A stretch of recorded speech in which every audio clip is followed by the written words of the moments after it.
মুমিনদের ব্যাপারে বলছেন।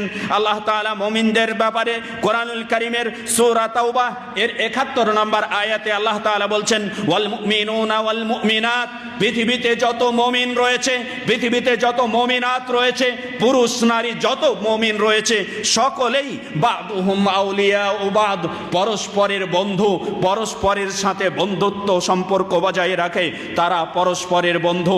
পৃথিবীতে যত মুমিন রয়েছে একজন আরেকজনের বন্ধু।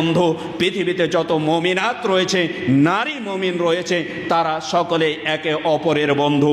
আল্লাহ তাআলা তারপরে বলছেন, ইয়ামুরুনা বিল মারুফ, তারা সৎ কাজের নির্দেশ প্রদান করে, ওয়ায়ানহাউনা আনিল মুনকার, এবং অসৎ কাজ থেকে নিষেধ করে।